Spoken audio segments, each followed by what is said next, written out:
ನೇಗಿಲ ಹಿಡಿದ ಹೊಲದಳು ಹಾಡುತ್ತ ಉಳುವ ಯೋಗಿಯ ನೋಡಲಿ.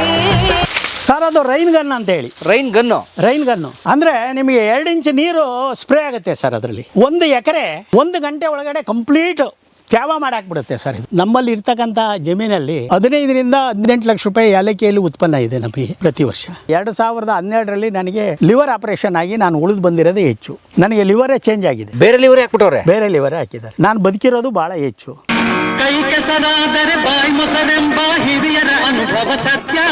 ಎಲ್ಲ ನಾಟಿ ಸರ್, ಯಾವುದು ನಮ್ಮಲ್ಲಿ ಹೈಬ್ರಿಡ್ ಇಲ್ಲ. 150 ವರ್ಷ ಮಿನಿಮಮ್ ಬರ್ತವೆ. ನಮ್ಮ ಅಜ್ಜನ ಕಾಲದ ಮರದಲ್ಲಿ ಇನ್ನೂ ಕಾಯಿ ಕುಯ್ತಾ ಇದೀವಿ ನಾವು. ಕಲ್ಪವೃಕ್ಷ. ಈಗ ನೋಡಿ ಸರ್, ಮಿಶ್ರ ಬೆಳೆಯಾಗಿ ನಾವು ತೋಟದಲ್ಲಿ ಜಾಯ್ಕಾಯಿ ಹಾಕಿದ್ದೀವಿ. ತೆಂಗಿದೆ. ಇನ್ನು ವಾಟರ್ ಆಪಲ್ ಇದೆ. ಇಲ್ಲಿ ನೋಡಿ ಸರ್, ಇದು ಇದಾ? ಹಾಂ, ಲಿಂಬೆ ಇದೆ ನೋಡಿ ಸರ್, ಇಲ್ಲಿ ಲಿಂಬು. ಇದು ಲಿಂಬು ಗಿಡ. ಇದು ಎಷ್ಟು ವರ್ಷದ ಗಿಡ ಸರ್ ಇದು ವಾಟರ್ ಆಪಲ್? ಸರ್ ಇದು 4 ವರ್ಷದ ಗಿಡ. ಏನು ಫಸಲು ಕುಯ್ತೀರಾ ಕುಯ್ಯಿರಿ. ಫುಲ್ ಗಿಡ. ಇಲ್ಲಿ ನೋಡಿ, ಹೂವು ಜಗತ್ತೋಗಿರೋದು ನೋಡಿ ಸರ್. ಇದು ನೋಡಿ, ಇಲ್ಲೆಲ್ಲ ನೋಡಿ, ಎಲ್ಲ ಎಲ್ಲಿ ಎಲೆಗಿನ ಇದು ಮೊಗ್ಗೆ ಇದೆ ಜಾಸ್ತಿ ಇದೆ, ಕಾಯಿ ಪೀಚೆ ಜಾಸ್ತಿ ಇದೆ. ಇದೇ ವಾಟರ್ ಆಪಲ್. ಇದೇ ವಾಟರ್ ಆಪಲ್. ಇದು ಸೇಲ್ ಮಾಡ್ಬೋದಾ? ಮಾಡ್ಬೋದು ಸರ್. ಇದೇ ಸಪ್ಪೆ ಇರುತ್ತೆ. ಇದು ತೊಗೊಳ್ಳಿ ಸರ್. ಈಗ ನೋಡಿದ್ರಲ್ಲ ಸರ್, ಇದು ಇನ್ನೇನು ಬೇಕು ಸರ್ ಇದಕ್ಕಿನ್ನ. ನಿಮ್ಗೆ ಹೇಳಿದೆ ನಾನು, ರುದ್ರಾಕ್ಷಿ ನೋಡಿ, ರುದ್ರಾಕ್ಷಿನೂ ಕೂಡ ಬೆಳೆದಿದ್ದೀವಿ. ನಮ್ಮಲ್ಲಿ ಇರ್ತಕ್ಕಂಥ ಜಮೀನಲ್ಲಿ 15ರಿಂದ 18 ಲಕ್ಷ ರೂಪಾಯಿ ಏಲಕ್ಕಿಯಲ್ಲಿ ಉತ್ಪನ್ನ ಇದೆ ನಮಗೆ ಪ್ರತಿ ವರ್ಷ. ಎಷ್ಟು ಗಿಡ ಹಾಕಿದಿರಿ? ಏಲಕ್ಕಿ ಒಂದು 300 ಗಿಡ ಇದೆ ಸರ್. 300 ಗಿಡಕ್ಕೆ 18 ಲಕ್ಷ ಬಂದ್ಬಿಡುತ್ತಾ? ಆರಾಮ ಬರುತ್ತೆ ಸರ್. ನೀವು ಲೆಕ್ಕ ಹಾಕಿ ಸರ್. 5 kg ಒಂದು ಗಿಡಕ್ಕೆ ಲೆಕ್ಕ ಹಾಕ್ಕೊಳ್ಳಿ ಸಾಕು. 1 kg 15,000 ರೂಪಾಯಿ ದುಡ್ಡು ಆಯಿತು. 1 kg ಒಂದು 15 ಲಕ್ಷ ರೂಪಾಯಿ ದುಡ್ಡು ಆಯಿತು. ಹಾಗೆ ಕಾಫಿ ಇದೆ. ಎಷ್ಟು ಎಕರೆಗೆ ಸರ್? ಕಾಫಿ ಒಂದು 3 ಎಕರೆ ಇದೆ ಸರ್. ಕಾಫಿ ಇವತ್ತು 30,000 ರೂಪಾಯಿ 50 kg ರೇಟ್ ಇದೆ ಬೆಳೆ. ಅದು ಬಿಟ್ಟರೆ ತೆಂಗಿದೆ. ತೆಂಗಲ್ಲಿ ಹೆಚ್ಚು ಕಡಿಮೆ ಒಂದು 15,000 ಕಾಯಿ ಬೀಳುತ್ತೆ ಸರ್ ನಮಗೆ ಪ್ರತಿ ವರ್ಷ ಸರ್. ಒಂದು ಕಾಯಿ 30 ರೂಪಾಯಿ ಮಾರ್ತೀವಿ. ನಾವೇ ಇಲ್ಲೇ ಬಂದು ಕೆಡ್ಕೊಂಡು ಹೋಗ್ತಾರೆ. ಹೌದಾ? ಈಗ ಬೆಂಗಳೂರಲ್ಲಿ 50 ರೂಪಾಯಿ ಒಂದು ಕಾಯಿ. ಇಲ್ಲಿ 30 ರೂಪಾಯಿ ಸರ್. ಅದೊಂದು 4-5 ಲಕ್ಷ. ಆಮೇಲೆ ಇನ್ನು ಬಟರ್ ಫ್ರೂಟು ಸರ್. ತಾವು ನೋಡಿದ್ರಿ ಬಟರ್ ಫ್ರೂಟ್ ಈಗಾಗಲೇ ಒಂದು 15 ಲಕ್ಷ ರೂಪಾಯಿ ಬಟರ್ ಫ್ರೂಟಲ್ಲಿ ಇನ್ಕಮ್ ತಗೊಳ್ಳಿ ಸರ್. ಯಾರಿಗೆ ಮಾಡ್ತಿದ್ದೆ ಬಟರ್ ಫ್ರೂಟ್ ಅಷ್ಟು ಬೆಳೆದು? ಏನು ಸರ್? ಅಂದರೆ ಯಾರು ತಗೋತಾರೆ ಅಷ್ಟು ಬಟರ್ ಫ್ರೂಟ್? ಸರ್ ಜ್ಯೂಸ್ ಅಂಗಡಿಯವರು ಬಟರ್ ಫ್ರೂಟ್ ಜ್ಯೂಸ್ ಕುಡೀರಿ ಅಂತ ಹೇಳಿ ಎಲ್ಲ ಡಾಕ್ಟ್ರುಗಳು ಕಾನ್ಸೆಪ್ಟ್ ಅದನ್ನು ಇಟ್ಟಿದ್ದಾರಲ್ಲ. ಯಾಕೆ ಅಂತ ಹೇಳಿದರೆ, ಈ ತಂಪು ಪಾನೀಯಗಳು ಹೊರದೇಶದ ಕುಡಿದ್ರೆ ಶರೀರಕ್ಕೆ ಹಾನಿಕರ, ಇದನ್ನು ಕುಡಿದ್ರೆ ಹಾನಿಕರ ಅಲ್ಲ. ಇದರೊಳಗಡೆ ಏನಿದೆ vitamin D, A, B, C, D ಏನಿದೆ ಅದರಲ್ಲಿ ಏನೂ ಸಿಗೋದಿಲ್ಲ. ಅದು ಬರೀ ಲಿಕ್ವಿಡ್, ಅದು ಕೆಮಿಕಲ್. ಹಾಗಾಗಿ ಎಲ್ಲ ಕೂಡ ಬಟರ್ ಫ್ರೂಟ್ ಜ್ಯೂಸ್ ಕುಡಿತಾರೆ. ಇನ್ನು ಅಡಿಕೆ ಫಲ ಬಂದಿದೆ. ಅಡಿಕೆ ಫಸಲಿದೆ ಸರ್. ಒಂದು 3.5 ಎಕರೆಯಲ್ಲಿ ಅಡಿಕೆ ಇದೆ. ಒಂದು 8 ಲಕ್ಷ ರೂಪಾಯಿ ಅಡಿಕೆ ಆಗುತ್ತೆ ಸರ್. ವರ್ಷಕ್ಕೊಂದು 40-50 ಲಕ್ಷ ರೂಪಾಯಿ ಆದಾಯ ಇದೆ ಸರ್. 12 ಎಕರೆ. ನಾನು ಹೇಳ್ತಾರೆ ನರ್ಸರಿ ಬಿಟ್ಟು ಸರ್. ನರ್ಸರಿಗೂ ಇದಕ್ಕೂ ಏನು ಸಂಬಂಧ ಇಲ್ಲ ಸರ್. ಖರ್ಚು ಸರ್? ಖರ್ಚು ಏನು ಸರ್? ಎರಡು ಜೊತೆ ಆಳಿದ್ರೆ ಸಾಕು ಸರ್. 30,000 ರೂಪಾಯಿ ಆಳು ಸಿಗ್ತಾರೆ ಸರ್. 12 ಮೂರಲಿ 36, 4 ಲಕ್ಷ ರೂಪಾಯಿ ಒಂದು ಆಳಿಗೆ. 8 ಲಕ್ಷ ಹೋಯ್ತು. 8 ಲಕ್ಷ ರೂಪಾಯಿ. ಗೊಬ್ಬರಕ್ಕೊಂದು 30 ಟ್ರ್ಯಾಕ್ಟ್ರ್ ಗೊಬ್ಬರ ಹೊಡೆದ್ರಿ ನೀವು ಅಂತ ಹೇಳಿದರೆ ಹೆಚ್ಚು ಕಡಿಮೆ ಒಂದು 15 ಲಕ್ಷ ರೂಪಾಯಿನ ಗೊಬ್ಬರ ಹಾಕಿ ಸರ್ ಸಾಕು. ಇನ್ನು ಉಳಿದಿದ್ದೆಲ್ಲ ನಮ್ಮ ಕೈಯಲ್ಲೇ ಅಲ್ಲ. ಒಂದು ಅರ್ಧ ಉಳಿಯುತ್ತೆ. ಉಳಿಯುತ್ತೆ. Which is A tax free ಕೃಷಿ ಇನ್ಕಮ್. ಮತ್ತು ನರ್ಸರಿ ಸೆಪ್ರೇಟ್ ಅದು? Separate sir. ನೋಡಿ ಸಪೋಟ ನೋಡಿ, ಇದು ಕಾಯ ಜಾಸ್ತಿ ಇವೆ. ಇದು ಕ್ರಿಕೆಟ್ ಬಾಲ್ ಸಪೋಟ ಸರ್. ಇದು ಇದರಲ್ಲಿ ಈಗಾಗಲೇ 2-3 ಫಸಲು ಕುಯ್ದಿದ್ದೀವಿ. ಇದು ಲಾಸ್ಟ್ ಫಸಲು ಸರ್. ಇದು ಲಾಸ್ಟ್ ಫಸಲು. ಸೈಜು ಸಣ್ಣ ಇದೆ. ಅದೇ ನೀವು ಮೊದಲನೇ ಫಸಲೆಲ್ಲ ನೋಡ್ಬಿಟ್ರಿ ಅಂತ ಹೇಳಿದರೆ ಹೆಚ್ಚು ಕಡಿಮೆ ಒಂದೊಂದು 400 ಗ್ರಾಮು ಡಬಲ್ ಇರುತ್ತೆ. ಡಬಲ್ ಇರುತ್ತೆ ಸರ್. Very good. ಇದು ಮತ್ತು ಈ ಗಿಡ ಇನ್ನೂ ಸಣ್ಣದು, ಇದನ್ನು ದೊಡ್ಡದಾದರೆ ಇಂಥವು ಹೆಚ್ಚು ಕಡಿಮೆ ಒಂದು 50-60 ಗಿಡ ಇದ್ದಾವೆ ಸರ್ ನಮ್ಮ ತೋಟದಲ್ಲಿ. ಓಕೆ. ಎಲ್ಲದಕ್ಕೂ ಮಾರ್ಕೆಟಿಂಗ್ ಹುಡ್ಕೊಂಡಿದ್ದೀರಾ? ಎಲ್ಲ ಮಾರ್ಕೆಟ್ ಇದೆ ಸರ್. ಎಲ್ಲದಕ್ಕೂ ಮಾರ್ಕೆಟ್ ಹುಡ್ಕೊಂಡಿದ್ದೀರಾ? ಏನಿಲ್ಲ ಸರ್, ಒಂದು ಫೋನ್ ಮಾಡಿಬಿಡ್ತೀವಿ, ಅವರೇ ಬಂದು ಕಿತ್ಕೊಂಡು ದುಡ್ಡು ಸ್ಪಾಟಲ್ಲಿ ಕೊಟ್ಬಿಟ್ಟು ತೂಕ ಮಾಡ್ಕೊಂಡು ದುಡ್ಡು ಕೊಟ್ಟು ಹೋಗ್ತಾರೆ. ಇನ್ನು ಇದೊಂದು ಸರ್ ಆಲ್ ಸ್ಪೈಸಸ್ ಹೇಳಿದ್ನಲ್ಲ ನಿಮಗೆ. ಆಲ್ ಸ್ಪೈಸ್ ಗಿಡ ಇಷ್ಟು ದೊಡ್ಡದಾಗಿ ಬೆಳೀತಾ ಇದು ನೋಡಿ ಸರ್ ಹೆಂಗಿದೆ ಮರ. 3 ವರ್ಷದ ಮರ. ಇದನ್ನೆಲ್ಲ ಅವರಿಗೆ ಗೊತ್ತು ಮಾಡಿಕೊಡ್ಬೇಕು ಅನ್ನೋ ದೃಷ್ಟಿಯನ್ನು ಇಟ್ಕೊಂಡೇ ಇದನ್ನೆಲ್ಲ ತೋರಿಸ್ತಾ ಇರೋದು ನಾವು. ಪೂರ್ತಿ ದನದ ಗೊಬ್ಬರನೇ ಹಾಕಿದ್ದಾರೆ ನೋಡಿ ಇವರು. ಸಗಣಿ ಸರ್. ಇದೇನು ಗಿಡ ಸರ್? ಸರ್ ಇದು ಬಟರ್ ಫ್ರೂಟು. ಓಕೆ. ಇಲ್ಲ ಒಬ್ಬ ಹುಡುಗರು ಇಟ್ಬಿಟ್ಟಿದ್ದೀರಾ ಆಳನ್ನ? ಕೆಳಗಡೆ ಕೆಲಸ ಮಾಡ್ತಾ ಇದ್ದಾರೆ ಸರ್, ಒಂದು 5 ಜನ. ಅಂದರೆ ಹೊರಗಡೆ ಬಂದು ಮಾಡಿ ಹೋಗ್ತಾರೆ? ಇಲ್ಲ, ಇಲ್ಲೇ ನೇಪಾಳದವ್ರು ಕರೆಸಿದ್ದೀವಿ. ಇಲ್ಲೇ ಇರ್ತಾರೆ ಅವರು ಪರ್ಮನೆಂಟಾಗಿ 6 ಜನ. ಈ ಊರವ್ರಿಗೆ ಜಾಬ್ ಕೊಡ್ಬೋದಿತ್ತು. ಹಾಂ ಈ ಊರಿನವ್ರಿಗೆ ಸುತ್ತಮುತ್ತವ್ರಿಗೆ ಜಾಬ್ ಕೊಡ್ಬೋದಿತ್ತು. ಸರ್ ಅವ್ರ ಟೈಮು 10 ಗಂಟೆ ಬರೋದು, ಮಧ್ಯಾಹ್ನ 2 ಗಂಟೆ ಊಟಕ್ಕೆ ಕೂರ್ತಾರೆ, 4 ಗಂಟೆ ಕೆಲಸ ಹಿಡಿತಾರೆ, 5 ಗಂಟೆ ಆಯಿತು ಅಂತ ಹೇಳಿದ್ರೆ ಮನೆಗೆ ಹೋಗ್ತಾ ಇರ್ತಾರೆ. ಇವ್ರು ಹಂಗಲ್ಲ ಸರ್, ಬೆಳಗ್ಗೆ 9 ಗಂಟೆಗೆ ಬಂದರೆ 2 ಗಂಟೆಯಿಂದ 2:30ವರೆಗೆ ದುಡಿತಲೇ ಇರ್ತಾರೆ. ನಾವು ಹೇಳಿದಾಗ ಊಟಕ್ಕೆ ಎದ್ದು ಹೋಗ್ತಾರೆ, ಅರ್ಧ ತಾಸಲ್ಲಿ ಊಟ ಮಾಡಿ ಬಂದು ಕೆಲಸ ಸ್ಟಾರ್ಟ್ ಮಾಡಿದ್ರೆ 6 ಗಂಟೆವರೆಗೂ ದುಡಿತಾರೆ. ಇವ್ರು ಒಳ್ಳೇದು ಅವ್ರು ಒಳ್ಳೇದು ಸರ್. ಮತ್ತು ಇವ್ರಿಗೆ ಹೆಣ್ಣಾಳಿಗೆ ಇಲ್ಲಿ 450 ರೂಪಾಯಿ ಸಂಬಳ ಕೊಡಬೇಕು. ಹೆಣ್ಣಾಳಿಗೆ ಊಟ ತಿಂಡಿ ಎಲ್ಲ ಹಿಡಿದ್ರೆ 550 ರೂಪಾಯಿ ಬೀಳುತ್ತೆ. ಅದೇ ಇವರಿಗೆ ನೀವು 250 ರೂಪಾಯಿ ಕೊಟ್ಟರೆ ಊಟನೂ ಇಲ್ಲ ತಿಂಡಿನೂ ಇಲ್ಲ, ಬರೀ ಅಕ್ಕಿ ತೊಗೊಡೋದು ಅಷ್ಟೇ. ಈಗ ನಮ್ಮ ಕಡೆ ಗಂಡಾಳು ಕರೆದ್ರೆ 900 ರೂಪಾಯಿ ಕೇಳ್ತಾರೆ ಸರ್. ಓ, ಈಗ ಅಲ್ಲೇ ಅವ್ರು ಗಂಡಾಳು ಕರೆದ್ರೆ ನೀವು 400 ರೂಪಾಯಿ ಅವನಿಗೆ. ಇದು ನಿಮ್ಮ ಹಿರಿಯರ ಭೂಮಿ ಇತ್ತು ಸರ್? ಇದು ಸರ್ 3 ಎಕರೆ ಇತ್ತು ಇಲ್ಲಿ, ಅಲ್ಲಿದೆಯಲ್ಲ ಅಲ್ಲಿಂದ ಈಚೆಗೆ ಆಚೆಗೆಲ್ಲ ನಾನೇ ಮಾಡಿರೋದು ಸರ್ ಅದು. ಓಕೆ. ತಮ್ದು ಏನು ಉದ್ಯೋಗ ಗೌಡ್ರೆ? ತಾವೇನು ಮಾಡ್ತಿದ್ರಿ ಸರ್? ನಾನೊಬ್ಬ business man sir. Import export business ಇತ್ತು. ಹೌದಾ? ಏಲಕ್ಕಿ, ಲವಂಗ, ಮೆಣಸು ಎಲ್ಲ. ಓಹೋ. ಮತ್ತು ಸ್ಪೈಸಸ್ ಡೀಲಿಂಗ್ ಕಂಪ್ನಿ ಇದೆ ಸರ್ ಬೆಳಗಾಮಲ್ಲಿ ಈಗಲೂ. ಮಸಾಲೆ ಪದಾರ್ಥಗಳು ಮಸಾಲೆ ಹೋಲ್ಸೇಲ್. ಹಾಂ, ಟ್ರಕ್ ಗಟ್ಟಲೆ ತುಂಬ ಕಳಿಸ್ತೀನಿ ಸರ್ ಈಗಲೂ ಕೂಡ. ಗೋವಾ, ಆಂಧ್ರ, ಮಹಾರಾಷ್ಟ್ರ ಭಾಳ ಹೋಗುತ್ತೆ. ಅದೇ ಈಗ ನಮ್ಮ ಕಡೆ ಅಡತಿ ಅಂಗಡಿ ಅಂತಾರಲ್ಲ. ಮಂಡಿ ಮರ್ಚೆಂಟ್. ನಮ್ಮ ಅಡಿಕೆ ಅಂಗಡಿ ಅಲ್ಲ, ಅಡತಿ ಅಂಗಡಿ ಅಂತಾರೆ. ಅಡತಿ ಇಲ್ಲ, ನಾವು ವಾಶಿ ಅಂತ ಹೇಳಿದೆ ಸರ್ ಬಾಂಬೆಲಿ. ನಮ್ದೇನಾಗುತ್ತೆ, ಡೈರೆಕ್ಟ್ ಇಂಪೋರ್ಟ್ ಆಗುತ್ತೆ ವಾಶಿಗೆ. ಅಲ್ಲಿಂದ ತಗೊಂಡು ಅದನ್ನು ಗೋವಾಕ್ಕೆ, ಕರ್ನಾಟಕಕ್ಕೆ, ಮಹಾರಾಷ್ಟ್ರಕ್ಕೆ ಎಲ್ಲ ಕಡೆ ಡಿಸ್ಟ್ರಿಬ್ಯೂಟ್ ಮಾಡ್ತೀವಿ. ವಿದೇಶದಿಂದ ಇಳಿಸ್ಕೊಳ್ಳೋದು, ಇಲ್ಲಿ ಲೋಕಲ್ ಕೆಜಿಗೆ ಒಂದು 10 ರೂಪಾಯಿ 15 ರೂಪಾಯಿ ಇಟ್ಕೊಂಡು ಮಾರೋದು ಅಷ್ಟೇ. ಇದೇ ನಮ್ಮ ಇದು. 2 ಸರಿ ಎಲೆಕ್ಷನ್ನಲ್ಲೂ ಕೂಡ ಸೋತ್ಬಿಟ್ಟು 30 ಕೋಟಿ ರೂಪಾಯಿ ದುಡ್ಡು ಕಳ್ಕೊಬಿಟ್ಟಿದ್ದೀನಿ. ಯಾವ ವರ್ಷ? ಈಗ 2007, 2008 ಮತ್ತು 2013 2 ಸರಿನೂ ಸೋತಿದ್ದೀನಿ. ಎಲ್ಲಿ ನಿಂತಿದ್ರಿ? ಬೆಳಗಾಂ ಗ್ರಾಮೀಣ. ಲಕ್ಷ್ಮೀ ಹೆಬ್ಬಾಳ್ಕರ್ ಅವರು ಇದ್ದಾರಲ್ಲ ಮೇಡಮು, ಈಗ ಆ ಕ್ಷೇತ್ರ. ಯಾಕೆ ಸೋತ್ರಿ? ನಮ್ಮ ಪಕ್ಷದ ಒಳ ರಾಜಕೀಯಗಳು. ಹಾಂ, ಇದಕ್ಕೆ ಕಾರಣ. ಮತದಾರರ ನಿರ್ಲಕ್ಷ್ಯ ಅಲ್ಲ, ನಮ್ಮ ಪಕ್ಷದ ರಾಜಕೀಯಗಳೇ. ಬಟ್ 30 ಕೋಟಿ ಯಾಕೆ ಕಳ್ಕೊಂಡ್ರಿ ಎಲೆಕ್ಷನ್ ಸೋತ್ರೆ? ಸರ್ ಇವತ್ತು ಎಲೆಕ್ಷನ್ ಒಬ್ಬ MLA ಗೆಲ್ತೀನಿ ಅಂತ ಹೇಳಿದರೆ ಮಿನಿಮಮ್ 100 ಕೋಟಿ ರೂಪಾಯಿ ದುಡ್ಡು ಬೇಕು. ಒಂದೊಂದು ಓಟಿಗೆ 1,000 ರೂಪಾಯಿ ಬೇಕು. ಅವನಿಗೆ ಕಂಡದಿಂದ ಹಿಡಿದು ಮಿನಿಮಮ್ 500 ರೂಪಾಯಿ ಬೇಕು. 1,500 ರೂಪಾಯಿ ಒಂದು ಓಟಿಗೆ ಬೇಕು. ಅವ್ನು ಓಟು ಎಷ್ಟು ತೊಗೋಬೇಕು ಸರ್ ಗೆಲ್ಬೇಕಾರೆ? MLA ಆಗ್ಬೇಕಾರೆ 60,000 ರಿಂದ 70,000 ಓಟ್ ತೊಗೋಬೇಕು. 7-3 ದುಡ್ಡು ಎಷ್ಟಾಯಿತು? 2 ಕೋಟಿ 10 ಲಕ್ಷ ಆಯಿತು. ಅದರಲ್ಲಿ ಅರ್ಧ ಮಾಡಿ ಸರ್ ಸಾಕು, ನೀವು ಅರ್ಧ ಡಿಸ್ಟ್ರಿಬ್ಯೂಟ್ ಮಾಡಿರಿ ಎಂದು ತಿಳ್ಕೊಳ್ಳಿ. ಇದು ನಮ್ಮ ಹಣೆ ಬರ. ಸಾಲದಕ್ಕೆ ನಾವು ಸ್ಟ್ರೈಟ್ ಫೈಟು. ಯಾವನ ಹತ್ರನೂ ಲಂಚ ತೊಗೊಳ್ಳೋದಾಗಲಿ, ಸರ್ಕಾರಿ ಅಧಿಕಾರಿ ಬಂದ ನಮಸ್ಕಾರ ಹೊಡೆಯೋದಾಗಲಿ ಯಾವನ ಹತ್ರ ಏನು ಮುಲಾಜಿ ಇಟ್ಕೊಂಡಿಲ್ಲ. ಹಂಗಿರೋದ್ರಿಂದ ಇವತ್ತಿನವರೆಗೂ ಕೂಡ ನನ್ನ ಹೆಸರು ಭಾಳ ಗಾಂಭೀರ್ಯವಾಗಿ ಉಳಿದಿದೆ. HD ದೇವೇಗೌಡ ಸಾಹೇಬರು ನಮ್ಮನ್ನೆಲ್ಲ ಬೆಳೆಸಿದಂಥವ್ರು. ಅವ್ರ ಗರ್ಡಲ್ಲೇ ನಾವೆಲ್ಲ ಬೆಳೆದಿರೋದು. ನಿಮ್ಮದೇ ಅವರು? ನಮ್ಮದು ಹಾಸನ ಸರ್. ಇಲ್ಲೇ ನಾನು ಹುಟ್ಟಿ ಬೆಳೆದಿದ್ದು ಮಹಾದೇವರಹಳ್ಳಿ ಗ್ರಾಮ. ಬಟ್ ನಾವು ಇದ್ದಿದ್ದೆಲ್ಲ ಸಕಲೇಶ್ಪುರ ಮತ್ತು ಹಾಸನ. ಏನು ಮಾಡ್ತಿದ್ದೀರಲ್ಲ? ಅಲ್ಲೇ ಬಿಸ್ನೆಸ್ಸು ಸರ್. ಮೊದಲಿನ ನಾವೆಲ್ಲ ಸ್ಥಳೀಯವಾಗಿ ವಾಸವಾಗಿದ್ದಿದ್ದೆಲ್ಲ ಸಕಲೇಶ್ಪುರನೇ. ನಮ್ಮ ಜೀವನ ಎಜುಕೇಷನ್ ಎಲ್ಲ ಆಗಿರೋದು ಅಲ್ಲೇ. ಹಾಸನದಲ್ಲಿ ಈಗ ಪ್ರಾಪರ್ಟಿಗಳು ಮಾಡಿಕೊಂಡು ಅಲ್ಲಿದ್ದೀವಿ. ಕುಟುಂಬ ಎಲ್ಲರೂ ಅಲ್ಲೇ ಇದ್ದಾರೆ. ಮತ್ತು ಫ್ಯಾಕ್ಟ್ರಿ ಇದೆ. ಏನು ಫ್ಯಾಕ್ಟ್ರಿ? ಬಟ್ಟೆ ಬ್ಯಾಗ್ ಫ್ಯಾಕ್ಟ್ರಿಗಳು. ಈಗ ಬಟ್ಟೆ ಅಂಗಡಿಗಳಲ್ಲಿ ಬ್ಯಾಗ್ ಕೊಡ್ತಾರಲ್ಲ, ಹ್ಯಾಂಡ್ ಬ್ಯಾಗು, ಅವು ಜ್ಯುವೆಲರಿ ಶಾಪಲ್ಲಿ ಪರ್ಸ್ ಕೊಡ್ತಾರಲ್ಲ, ಆ ಪರ್ಸು ಎಲ್ಲ ತಯಾರು ಮಾಡ್ತಕ್ಕಂಥ ಒಂದು 14 ಫ್ಯಾಕ್ಟ್ರಿ ಇಟ್ಕೊಂಡಿದ್ದೀನಿ. 14 ಹಾಕಿದ್ದಾವೆ. ಹಾಂ, ಆಲ್ ಓವರ್ ಇಂಡಿಯಾ ಎಲ್ಲ ಚೆನ್ನಾಗಿ ನಡೀತಾ ಇದೆ. ನಾನೊಬ್ಬನೇ ಅನ್ನ ತಿನ್ನಲ್ಲ ಸರ್.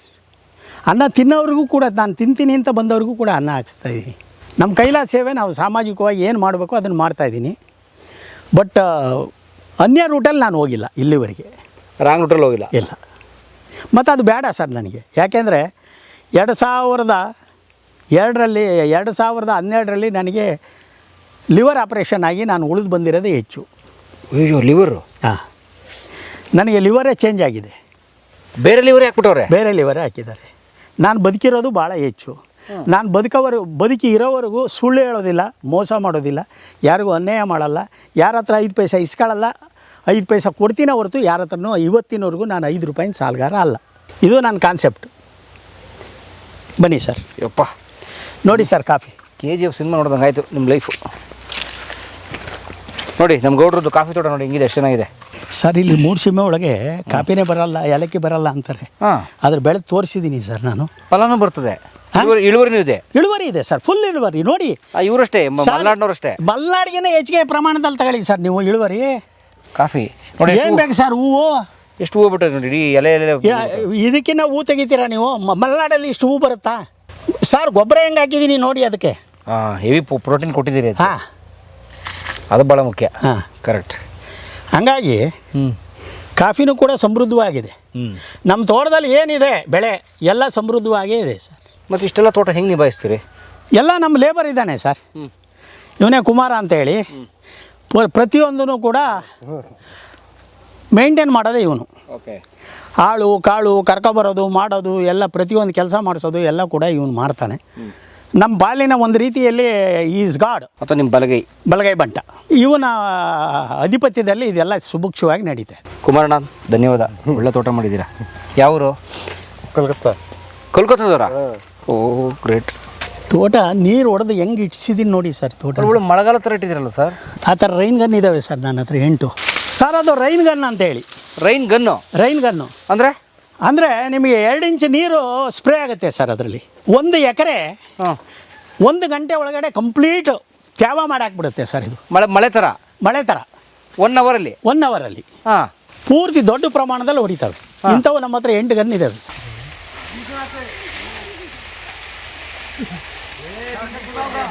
ನಮಗೆ ಎಲ್ಲೆಲ್ಲಿ ಬೇಕೋ ಅಲ್ಲಲ್ಲಿಗೆ ನೀರು ಬಿದ್ದಿರಲ್ಲ, ನೀರು ಕಡಿಮೆ ಇದೆ ಅನ್ನೋ ಜಾಗಕ್ಕೆಲ್ಲ ಇವನ್ನ ಹಾಕಿಬಿಡ್ತೀವಿ ಸರ್. Okay okay. ಅಂದರೆ ಮಳೆ ಬಂದಿಲ್ಲ ಅನ್ನೋ ಚಿಂತೆ ಇಲ್ಲ ನಿಮಗೆ? ಏನೂ ಇಲ್ಲ ಸರ್, ಮಳೆ ಮೇಲೆ ಡಿಪೆಂಡೇ ಆಗಿಲ್ಲ. ಒಟ್ಟೆ ಡಿಪೆಂಡ್ ಇಲ್ಲ ನಾವು. ಅಂತರ್ಜಲ ಡಿಪೆಂಡ್ ಇದ್ದಿದ್ರೆ ಕಾಫಿ ಹಿಂಗೆ ಹೂ ಬಿಡೋದು ಸರ್. ಕಾಫಿ ಹಾಕಿ ಹಿಂಗೆ ಬರೋದು. ಹಾಂ, ಅದೇ ಬಟರ್ ಫ್ರೂಟ್ ನೋಡಿ, ಬಟರ್ ಫ್ರೂಟ್ ಹೆಂಗಿದಾವೆ. ಅಪ್ಪ ಎಷ್ಟು ಚೆನ್ನಾಗಿ ಬೆಳೆದ. ತೆಂಗಿನ ಗಿಡ ನೋಡಿ. ಅಂದರೆ 1 ಅವರ್ ಆನ್ ಮಾಡಿಬಿಟ್ರೆ ಇಡೀ ಈ ತೋಟಕ್ಕೆ ಮಳೆ ಬರ್ಸ್ಬಿಡ್ತೀರಿ? 1 ಅವರ್ 1 ಎಕರೆಗೆ ತೋಟಕ್ಕೆ ಪೂರ್ತಿ ಮಳೆ.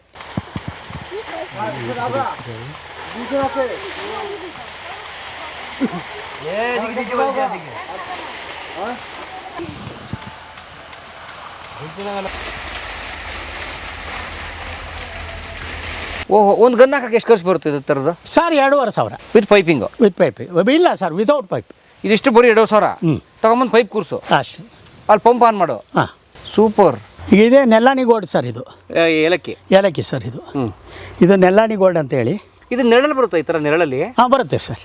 ಓಕೆ. ಅಂದರೆ ತೆಂಗು ಅಡಿಕೆ ಮಧ್ಯೆ ಹಾಕ್ಬೋದಲ್ಲ ಸರ್? ಹಾಕ್ಬೋದು ಸರ್, ತೋಟಗಳ ಮಧ್ಯೆ. ಇದಕ್ಕೆ ಮೇಯ್ನ್ ಬೇಕಾಗಿರೋದೇ ನೆರಳು ಸರ್. ಬಿಸಿಲಲ್ಲಿ ಬರಲ್ಲ, ಬಿಸಿಲಲ್ಲಿ ಒಣಗೋಗ್ಬಿಡುತ್ತೆ. Okay okay. ಹಾಂ ಸರ್. ಮತ್ತು ನೀರೇನು ಸರ್ ಹಿಂಗೆ ಒಳ್ಳೆ ಕೆಸರು ಥರ ಸರ್? ಈಗ ನೀರು ಇವತ್ತು ಹೊಡೆದಿದ್ದೀವಲ್ವಾ, ಅದೇ ಇನ್ನು 2 ದಿವಸ ಹೊಡೆಯಲ್ಲ ಸರ್. ಹಾಂ, 2 ದಿವಸ ಬಿಟ್ಟು ಇನ್ನು 3ನೇ ದಿವಸಕ್ಕೆ ಮತ್ತೆ ಹೊಡಿತೀವಿ. ಸೊ 1 ಅವರ್ ಆನ್ ಮಾಡಿಬಿಡ್ತೀರಿ? 1 ಅವರ್ 1 ಎಕರೆ ತುಂಬ ಹೋಗುತ್ತೆ? ಹಾಂ, ತುಂಬ ಹೋಗುತ್ತೆ. ಇದೆಲ್ಲ ರೈನ್ ಗನ್ದೇ ರೀ ವಾಟರ್. ನೋಡಿ ಸ್ನೇಹಿತರೆ, ಇದೆಲ್ಲ ಆ ಮಳೆ ನೀರು ಹೊಡಿದ್ರಲ್ಲ ಆ ರೈನ್ ಗನ್ನಲ್ಲಿ, ಕೃತಕ ಮಳೆ ನೋಡಿ ಎಷ್ಟು ಚೆನ್ನಾಗಿ ಬರ್ಸಿದ್ದಾರೆ. ಬಟ್ ನಿಮ್ಮ ನೀರಾವರಿ ವ್ಯವಸ್ಥೆ ಏನಿಲ್ಲ? ಎಷ್ಟು ಬೋರ್ ಇದೆ, ಯಾವ ಥರ ಸರ್? 3 ಬೋರ್ ಇದೆ. ಅಲ್ಲೊಂದು ಬೋರ್ ಇದೆ, ಅಡಿಕೆ ತೋಟದಲ್ಲಿ 1 ಬೋರ್ ಇದೆ, ಕೆಳಗಡೆ 1 ಬೋರ್ ಇದೆ. ನಮಗೆ ಸಫಿಷಿಯೆಂಟ್ ವಾಟರ್ ಇದೆ. ಒಳ್ಳೆ ಎಲ್ಲದರಲ್ಲೂ 3.5 ಇಂಚು 4 ಇಂಚು ನೀರಿದೆ. ಹಾಂ ಹಾಂ. ಒಳ್ಳೆ ಎಷ್ಟು ಬೇಕು ಅಷ್ಟು ನೀರು ಸಿಗುತ್ತೆ. ಎಲ್ಲದಕ್ಕೂ ಪೈಪಿಂಗ್ ಮಾಡಿಸ್ಬಿಡಿ? ಎಲ್ಲದಕ್ಕೂ ಪೈಪಿಂಗ್ ಇದೆ ಸರ್. ನೋಡಿ, ಇದು ಹೊಸ ಕಾನ್ಸೆಪ್ಟು. ರೈನ್ ಗನ್ನಲ್ಲಿ ಮಳೆ ಬರ್ಸಿ ಸೇಮ್ ಮಳೆ ಬಂದರೆ ಹೇಗೆ ನೀರು ನಿಲ್ಲುತ್ತಲ್ಲ ಆ ಥರ ಮಾಡಿ 2-3 ದಿನ ನೀರು ಏಲಕ್ಕಿ ನೋಡಿದ್ರಲ್ಲ ಸರ್? ಕೇರಳದಲ್ಲಿ ಏನು ಏಲಕ್ಕಿ ಬೆಳೀತಾರೆ, ನಾವು ಏಲಕ್ಕಿ ಬೆಳೆದಿದ್ದೀವಿ ನೋಡಿ. ಸೂಪರ್. ಸೊ ಕೇರಳದವ್ರು ಫುಲ್ ಕಮರ್ಷಿಯಲ್ ಇದ್ದಾರೆ ಈಗ? ಹಾಂ, ಫುಲ್ ಕಮರ್ಷಿಯಲ್ ಸರ್. ಇವತ್ತಿನ ಕಾನ್ಸೆಪ್ಟಲ್ಲಿ ಹೇಳೋದಾದರೆ ಸುಭಿಕ್ಷವಾಗಿರೋದು ಅಂದರೆ ಕೇರಳ ಸ್ಟೇಟ್ ಒಂದೇ. ನಾವು ಕರ್ನಾಟಕ ಇಲ್ಲ ಸರ್, ನಾವೆಲ್ಲ 2nd 3rd ಬರ್ತೀವಿ ನೋಡಿ. ಈಗ ಗೊಬ್ಬರ ಹಾಕಿಸ್ತಾ ಇದ್ದೀವಿ, ಅಡಿಕೆಗೆಲ್ಲ ಗೊಬ್ಬರ ಹಿಂಗೆ ಹಾಕ್ಬಿಡೋದು? ಪಾದಗೀತಿ ಮಾಡೋಂಗಿಲ್ಲ? ಇಲ್ಲ, ದನಿನ ಗೊಬ್ಬರ ಹಂಗೆ ಹಾಕ್ಬಿಡೋದು ಸರ್. ಇದು ಹಂಗೆ ಹಾಕ್ಬಿಡೋದು? ತಗೊಳ್ಳೋದು ಹೆಂಗೆ? ಅದಕ್ಕೇನಾರು ಇದ್ರ ಮೇಲೆ ಮಣ್ಣು ಹಾಕೋದು. ಮಣ್ಣು ಹಾಕ್ತೀರಿ? ಹಾಂ, ಇದ್ರ ಮೇಲೆ ಮಣ್ಣು ಹಾಕಿ ಟಿಲ್ಲರ್ ಹೊಡೆದು ಬಿಡ್ತೀವಲ್ಲ. ಆ ಟಿಲ್ಲರಲ್ಲಿ ಮಣ್ಣೇನಾಗುತ್ತೆ, ಆ ಕಡೆ ಈ ಕಡೆ ಮಣ್ಣೆಲ್ಲ ಮುಗಿಸ್ಕೊತ. ಈ ಮಧ್ಯೆ ಟಿಲ್ಲರ್ ಹೋಗುತ್ತೆ? ಹಾಂ, ಮಧ್ಯೆ ಟಿಲ್ಲರ್ ಮಣ್ಣು ಏರಾಕತ್ತೆ. ಆ ಕಡೆ ಹಾಕತ್ತೆ, ಈ ಕಡೆ ಈಗ ಆಗುತ್ತೆ. ಸೊ ಆ ಮಣ್ಣು ತಗೊಂಡು ಅದು ಒಳ್ಳೆ ಬೇರ್ಗೆ ಹೋಗುತ್ತೆ. ಹಾಂ, ಈಗ ನೋಡಿ ಸರ್, ಇದೆಲ್ಲ 1 ವರ್ಷದ ಗಿಡ. ಯಾರೂ ನಂಬಲ್ಲ ಸರ್ 1 ವರ್ಷದ ಗಿಡ ಅಂದರೆ. ಮತ್ತೆ ಕಳೆದ ವರ್ಷ ಹೆಚ್ಚಿಗೆ ರೀತಿಯಲ್ಲಿ ಗೊಬ್ಬರ ಸಿಗಲಿಲ್ಲ ನಮಗೆ ಈ ಶುಂಠಿ ಅವ್ರ ಕಾಡದಿಂದ. ನೋಡಿ 1 ವರ್ಷಕ್ಕೆ ಗಿಡ. ಇದು 1 ವರ್ಷದ್ದು? 1 ವರ್ಷದ ಗಿಡ ಎಷ್ಟು ಚೆನ್ನಾಗಿ ಬಂದಿದೆ ನೋಡಿ. ಇನ್ನೊಂದು 2-3 ವರ್ಷಕ್ಕೆ ಎದ್ದು ಬಿಡುತ್ತೆ. ಇನ್ನೊಂದು 2 ವರ್ಷ ಸಾಕು ಸರ್, ಒಂಬಾಳೆ ಹೊಡೆದ್ಬಿಡುತ್ತೆ.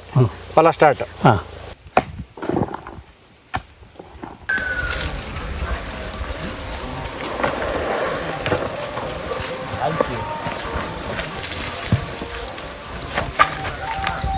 कहाँ से? कोलकाता। कितने दिन से काम कर रहे हैं इधर? ये 2 महीने। 2 months। आपका बच्चे? 2 बच्चा। किधर? गांव के। गांव में? हाँ। कौन पालता है? वो मुर्शिदाबाद। Thank you. ಅಲ್ಲ, ತೆಂಗು ನಂಗೆ ಭಾಳ ಸಂತೋಷ ಆಗ್ತದೆ ನೋಡಿ. ಏನು ಸ್ಟ್ರಾಂಗ್. ಇವೆಲ್ಲ ನೀವೇ ಹಾಕ್ಸಿದ್ದಾ? ಏನು ಸರ್? ತೆಂಗು ಎಲ್ಲ ನಾವೇ. ಎಷ್ಟು, ಒಂದು 15 ವರ್ಷ ಆಯ್ತು ಅದಕ್ಕೆ? ಹಾಕಿ 12 ವರ್ಷ ಆಗಿದೆ ಸರ್. 12 ವರ್ಷಕ್ಕೆ ಅಷ್ಟು ಹೋಗುತ್ತೆ. ಹಾಂ ಹೋಗಿದೆ. Great sir. ಈಗ ಗೊಬ್ಬರ ಹಾಕಿ ನಾವು ಮಣ್ಣು ಹಾಕಿಬಿಟ್ಟು ಒಂದು ಸರ್ ಫಸಲು ಒಳ್ಳೆ ಫಸಲು ಕಚ್ತವೆ. ಚೆನ್ನಾಗಿ ನೀರು ಹೊಡೆದು ಅಂದ್ಬಿಟ್ರೆ ನಾವು ಕೇಳ್ದಂಗೆ ಫಸಲು. ಕೇಳ್ದಂಗೆ ಕೊಡ್ತವೆ. ಬಟ್ ಅದ್ರ ಮಾತು ನಾವು ಕೇಳಬೇಕು. ಅದು ಊಟ ಕೇಳುತ್ತೆ, ಅದು ಕೇಳಿದ ಟೈಮಲ್ಲಿ ಊಟ ಕೊಡಬೇಕು. ನೀರು ಕೇಳುತ್ತೆ, ಅದು ಕೇಳಿದ ಟೈಮಲ್ಲಿ ನೀರು ಕೊಡಬೇಕು. ಕೊಟ್ಟು ಅಂತ ಹೇಳಿದ್ರೆ ಸಮೃದ್ಧಿಯಾಗಿ ನಮ್ಗೆ ಏನು ಬೇಕಲ್ಲ ಎಲ್ಲ ಸಿಗುತ್ತೆ ಅದ್ರಲ್ಲಿ. ನಾವೇನು ಕೊಡಲಿಲ್ಲ ಅಂದರೆ ನಾವು ಹೊಟ್ಟೆ ಹಸ್ಕೊಂಡು ಹೆಂಗೆ ಮಲ್ಕೋತೀವಿ ಹಂಗೆ ಅದು ಸುಮ್ಮನೆ ಮಲ್ಕೊಳ್ಳುತ್ತೆ. ಮತ್ತು ಅದಕ್ಕೆ ಪಾತಿ ಮಾಡಬೇಕು ಅದೆಲ್ಲ ಇಲ್ವಾ ಸರ್? ಕೆಲವೊಂದು ರೈತರು ಪಾತಿ ಮಾಡ್ತಾರೆ. ಯಾಕೆ ಮಾಡ್ತಾರೆ ಅಂದರೆ ಅವ್ರು ಮಣ್ಣು ಏರ್ಸಲ್ಲ. ನಮ್ದು ಹಂಗಲ್ಲ, ಅದ್ರ ಮೇಲ್ಗಡೆ ಮಣ್ಣು ಬೀಳುತ್ತೆ ಗೊಬ್ಬರದ ಮೇಲೆ. ಆಗ ಏನಾಗುತ್ತೆ ಅಂದರೆ ಗೊಬ್ಬರದ ಮೇಲೆ ಮಣ್ಣು ಬಿದ್ದು ನೀರು ಬೀಳೋದ್ರಿಂದ ಆ ನೀರಿನ ಗೊಬ್ಬರದ ಅಂಶನೆಲ್ಲ ನೀರು ಎಳ್ಕೊಳ್ಳುತ್ತೆ ಭೂಮಿ ಒಳಗೆ. ಮೇಲ್ಗಡೆ ಏನಿರೋದಿಲ್ಲ, ಬರೀ ಹಿಂಡಿ, ಅದ್ರ ಸಾರ ಎಲ್ಲ ಒಳಗೆ ಹೋಗುತ್ತೆ. ಸಾಕು, ನಮಗೆ ಬೇಕಾಗಿರೋದು ಅದೇ ಅಲ್ವಾ? ಸಾರ ಕುಡಿಸೋದು. ಹಾಂ, ಬೇರ್ಗೆ ಹೋಗುತ್ತೆ. ಸೊ ಯಾರು ಮಣ್ಣು ಏರಾಕಲ್ಲ ಅವ್ರೇನು ಮಾಡ್ತಾರೆ, ಪಾತಿ ಮಾಡ್ಕೊಂಡು ಗೊಬ್ಬರ ತುಂಬ್ತಾರೆ. ಯಾಕಂದರೆ ಗೊಬ್ಬರ ಆಚೆ ಕದಲಬಾರ್ದು ಅಂತ. ಈಗ ನಾವು ಮಿನಿಮಮ್ ಅಂದ್ರೆ ಸರ್ ಈಗ 100 ಲೋಡ್ ಮಣ್ಣು ಹೊಡಿತೀವಿ. ಆ ತೋಟ ಈ ತೋಟದಿಂದ 100 ಲೋಡ್ ಮಣ್ಣು ಹೊಡಿತೀವಿ. ಒಂದು ವರ್ಷಕ್ಕೆ ಯಾವ ರೈತ ಹೊಡಿತಾನೆ ಸರ್ 100 ಲೋಡ್ ಮಣ್ಣು? 12 ಎಕರೆಗೆ. ಹಾಂ, ಯಪ್ಪ ತೋರಿಸಿ ನನಗೆ ಕರ್ಕೊಬಂದು ನಾನು ಹೊಡೆದಿದ್ದೀನಿ ಅಂತ ಹೇಳಿ. 10 ವರ್ಷಕ್ಕೋ 15 ವರ್ಷಕ್ಕೋ ಹೊಡಿತಾನೆ ಒಂದು 100 ಲೋಡ್ ಮಣ್ಣು. ನಾವು ಹಂಗಲ್ಲ, ಇಡೀ ವರ್ಷ ಎಲ್ಲ ಹೊಡಿತೀವಿ. ಇಡೀ ವರ್ಷ ಎಲ್ಲ ಗೊಬ್ಬರ ಹಾಕ್ತೀವಿ, ಇಡೀ ವರ್ಷ ಎಲ್ಲ ಮಣ್ಣು ಏರಿಸ್ತೀವಿ. ಈ ವರ್ಷಕ್ಕೆ ಒಂದೇ ಸರಿ ಗೊಬ್ಬರ ಹಾಕೋದು ನೀವು? ಹಾಂ, ವರ್ಷಕ್ಕೆ ಒಂದೇ ಸರಿ ಗೊಬ್ಬರ ಹಾಕೋದು. ಬಟ್ ಮಾಡೋ ಪರ್ಫೆಕ್ಟ್ ಮಾಡಿಬಿಡ್ತೀರಿ? ಪರ್ಫೆಕ್ಟಾಗಿ ಮಾಡ್ತೀವಿ. ಈಗ ನೋಡಿ, ಈಗ ಮಿನಿಮಮ್ ಅಂದರೆ 5 ರಿಂದ 6 kg ಗೊಬ್ಬರ ಬೀಳುತ್ತೆ. ಮಿನಿಮಮ್ 6 kg ಗೊಬ್ಬರ. ಈಗ ನೋಡಿ, ಅದು ಅಡಿಕೆ ನೋಡಿ, ಆ ಅಡಿಕೆ ಗಿಡದಲ್ಲಿ ನೀವು ತೂಕ ಮಾಡಿ ತೆಗೆದು 6-7 kg ಇದ್ದೇ ಇರುತ್ತೆ. 6-7 kg ಗೊಬ್ಬರ ಇದೆ. ಕೃಷಿ ಅಂದರೆ ಲಾಸ್, ದುಡ್ಡು ಮಾಡೋಕ್ಕಾಗಲ್ಲ ಅಂತಾರಲ್ಲ, ಅದು ನಿಮ್ಮ ಹತ್ರ ಬಿಸ್ನೆಸ್ ದುಡ್ಡಿತ್ತು ಅದನ್ನ ಮಾಡ್ತಿರ್ತೀರಿ. ಈಗ ರೈತ ಕೃಷಿನೇ 24 hours ಮಾಡ್ತಿರ್ತಾರಲ್ಲ, ಅವ್ರದ್ದು ಹೆಂಗೆ ಪಾಪ? ಅವ್ರು ನಮ್ಮ ಇದರೊಳಗಡೆ ಸರ್ ಬಾಜಿ ಬೆಳಿಬೋದು, ಅವನು ತರಕಾರಿಗಳು. ಈ ಗ್ಯಾಪಲ್ಲಿ ಆಲೂಗಡ್ಡೆ ಬೆಳಿಬೋದು, ಸೊಪ್ಪು ಬೆಳಿಬೋದು. ಅವ್ನ ಜೀವನಾಂಶ ಆಗುತ್ತಾ? ಇದು ಫಸಲು ಬಂತಂತ ಹೇಳಿದರೆ ಅದರಲ್ಲಿ ಬರೋ ದುಡ್ಡು ನೀನೇನಪ್ಪ ಮಾಡ್ತೀಯ ರೈತ? ಯಾಕೆ ಬಡವಾಗ್ತೀಯ ನೀನು? ಬಡವ ಹೆಂಗೆ ಆಗ್ತೀಯ ಅಂದರೆ ಜೂಜಾಡೋದು, ದಿವಸ ಹೋಗಿ ಮಾಂಸದ ಹೋಟ್ಲಲ್ಲಿ ಮಟನ್ ತಿನ್ನೋದು, ಅಥವಾ ಬೇರೆ ಎಣ್ಣಿನ ಚಟ ಇಟ್ಕೊಳ್ಳೋದು, ಇದನ್ನೆಲ್ಲ ಮಾಡೋದ್ರಿಂದ ನೀನು ಬಡವಾಗಿ ಹೋಗ್ತೀಯ. ಇದು ಯಾವುದನ್ನೂ ಮಾಡಲಿಲ್ಲ ನೀನು. ನಿಜವಾದ ರೈತ ನಾನು ಅಂತ ಹೇಳಿ ಒಂದು ತೆಂಗು, ಅದರೊಳಗಡೆ ಒಂದು ಅಡಿಕೆ, ಅದರೊಳಗಡೆ ಒಂದು ಮೆಣಸು, ಅದರೊಳಗಡೆ ಒಂದು ಕಾಫಿನೋ ಅಥವಾ ಏಲಕ್ಕಿನೋ ಹಾಕೋ. ಮಧ್ಯದಲ್ಲಿ ಒಂದೊಂದು ಸಾಲು ಆಲೂಗಡ್ಡೆ ಹಾಕು, ಇಲ್ಲ ತರಕಾರಿ ಹಾಕು, ಸೊಪ್ಪು ಹಾಕು. ಯಾಕಾಗಲ್ಲ? ಬೇಕಾದಂಗೆ ಮಾಡ್ಬೋದು ಸರ್. ಆದರೆ ಏನು ಅಂದರೆ ಇವತ್ತಿನ ನಮ್ಮ ಸೋಂಬೇರಿತನ ನಮ್ಮನ್ನು ಕಾಡಿಸ್ತಾ ಇದೆ. ಅದೇ ನಿಮಗೆ ರಾಜಕೀಯ ಉದಾಹರಣೆ ಕೊಟ್ಟನಲ್ಲ ಸರ್, ಪುಕ್ಸಟ್ಟೆ ಅಕ್ಕಿ ಕೊಟ್ಟರೆ ಕೆಲಸಕ್ಕೆ ಯಾರು ಬರ್ತಾರೆ ಸರ್? ಹೆಣ್ಮಕ್ಳು ಕೆಲಸಕ್ಕೆ. ಈಗ 1 kg ಮೊರಾರ್ಜಿ ದೇಸಾಯಿ ಅವರು ಫಸ್ಟ್ ಕೊಟ್ಟಿದ್ದೆಷ್ಟು? 1 kg ಅಕ್ಕಿ ಒಬ್ಬ ಮನುಷ್ಯನಿಗೆ. 50 ಪೈಸೆಗೆ ಹೆಣ್ಣಾಳು ಕೆಲಸಕ್ಕೆ ಬರೋರು. ನಾವೇ ಕೆಳಗಡೆ ಒಂದು ಬಾವಿ ತೋರಿಸಿದ್ವಿ, ಗಂಡಾಳು ₹1 ಒಂದು ಗಂಡಾಳು ಬರ್ತಾಯಿದ್ದ ಬಾವಿ ಮಣ್ಣು ಜಗ್ಗಕ್ಕೆ. ಸರ್ ಇವತ್ತು ₹1 ವ್ಯಾಲ್ಯೂ ಎಲ್ಲಿದೆ? 900 ರೂಪಾಯಿಂದ ₹1000 ವ್ಯಾಲ್ಯೂ ಎಲ್ಲಿದೆ? ಸುಮ್ಮನೆ ಅವನು ಬರೀ ಮುಟ್ಟಿ ಈ ಕಡೆಗೆ ಹೋದ ಅಂತ ಹೇಳಿದರೆ ₹1000 ಸಂಪಾದನೆ ಮಾಡ್ಕೊಂಡು ಹೋಗ್ತಾನೆ. ಮತ್ತು ಯಾಕೆ ಸರ್ ಕೆಲಸ ಮಾಡ್ತಾನೆ? ಮತ್ತು ಪುಕ್ಸಟ್ಟೆ ಅನ್ನ ಸಿಗುತ್ತೆ ಉಣ್ಣೋಕ್ಕೆ. ಮನೆಗೆ ಹೋದ ತಕ್ಷಣ ಹೆಂಡ್ತಿ ಬೇಯಿಸಿ ಹಾಕಿರ್ತಾಳೆ. ಸರ್ಕಾರ ಸವಲತ್ತು ಕೊಟ್ಟಿದೆ. ಸರ್ಕಾರಕ್ಕೆ ಯಾಕೆ ಸವಲತ್ತು ಕೊಟ್ಟಿದೆ? ನಮ್ಮ ರೈತರು ನಾವು ಓಟ್ ಏನು ಮಾಡ್ತೀವಿ, ಸರಿಯಾದ ರೀತಿಯಲ್ಲಿ ಒಳ್ಳೆ ಮನುಷ್ಯನ ಚುನಾಯಿಸೋದಿಲ್ಲ. ಆಗ ಈ ಚುನಾಯಿತ ವ್ಯಕ್ತಿ ಆಸೆಗೋಸ್ಕರ ಗಂಟು ಬಿದ್ದು ಈ ನಮ್ಮ ರೈತರನ್ನ ಹಾಳು ಮಾಡ್ತಾ ಇದ್ದಾನೆ. ಬಟ್ ಬಡವರು ಕಷ್ಟದವರೇ ಹಸ್ಕೊಂಡವ್ರೆ ಕೊಡಬೇಕು ಅಂತ ಕೇಂದ್ರ ಸರ್ಕಾರನೂ ಕೊಡುತ್ತೆ, ರಾಜ್ಯ ಸರ್ಕಾರನೂ ಕೊಡುತ್ತೆ, ಎರಡೂ ಕೊಡ್ತಾರೆ ಸರ್. ಯಾರು ಬಡವರು? ಯಾರು ಬಡವರು ಹೇಳಿ? 2 ಎಕರೆ ಜಮೀನು ಇಟ್ಕೊಂಡ್ರು ಬಡವನ? ಅದು ಜಮೀನಿಲ್ಲ ಜಮೀನಿಲ್ಲ ಅಂದವ್ರಿಗೆ ಕೊಡಿ ಹುಡುಕಿ, ನಾನು ಬೇಡ ಅಂತ ಹೇಳೋದಿಲ್ಲ. ಈ ಕೃಷಿ ಕಾರ್ಮಿಕ, ಕೂಲಿ ಕಾರ್ಮಿಕ ಕೊಡಿ. ಕೂಲಿ ಕಾರ್ಮಿಕಿಗೆ ಎಷ್ಟು ಕೊಡಿ ಅಂದರೆ ಅವನಿಗೆ ಒಂದು ಲಿಮಿಟೇಷನ್ ಮಾಡಿ. 10 kg ಅಕ್ಕಿ ಕೊಡೋಕೆ ಹೋಗಬೇಡಿ, 2 kg ಅಕ್ಕಿ ಕೊಡಿ. 2 kg ಅಕ್ಕಿ ತಿಂದು ಖಾಲಿ ಆದಮೇಲೆ ದುಡಿಯೋಕ್ಕೆ ಬರ್ತಾನೆ ಅವನು. ನೀವು 20 kg ಅಕ್ಕಿ ಕೊಟ್ರಿ ಅಂದರೆ ತಿಂದ್ಕೊಂಡು ಅಲ್ಲೇ ಮಲ್ಕೊಂಡು ಸೋಂಬೇರಿಯಾಗಿ ಹೋಗ್ತಾನೆ. ಹಂಗಾಗ್ತಿದೆ ಈಗ? ಹಾಂ, ಆಗ್ತಾಯಿದೆ. ಇದು ವಾಸ್ತು ಅಂಶ.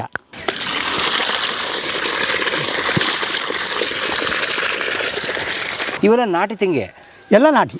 ನೋಡಿ ಎಷ್ಟು ಫಲ ಬಂದಿದೆ, ಎಷ್ಟು ಫಸಲು ನೋಡಿ ಸರ್, ಹೆಂಗಿದೆ ಫಸಲು. ಈ ವರ್ಷ ಕಮ್ಮಿ ಅಂದರೂ 15,000 ಕಾಯಿ ಕುಯ್ತೀನಿ ಸರ್ ನಾನು. ಎಷ್ಟು ಮರ? 260 ಮರ ಇದೆ. ಹೆಂಗೆ ಕೃಷಿಯೆಲ್ಲ ಹೆಂಗೆ ಗೊತ್ತಾಯ್ತು ನಿಮಗೆ ಬಿಸ್ನೆಸ್ ಫ್ಯಾಮಿಲಿಯವರಾಗೆ? ಸರ್ ಈಗ ನಾವು ರಿಟೈರ್ಡ್ ಆಗಿಬಿಟ್ಟೆ ಸರ್ ನಾನು. ಕೊರೋನಾ ಬಂದಾಗಲಿಂದ, ಕೊರೋನಾ ಒಂದು ಬಂತು, ಸಾಲದಕ್ಕೆ ಲಿವರ್ ಆಪ್ರೇಷನ್ ಆಯಿತು. ಆವಾಗಲಿಂದ ನನ್ನ ಮಕ್ಕಳೆಲ್ಲ ರೆಸ್ಟ್ ಕೊಟ್ಬಿಟ್ರು ನನಗೆ.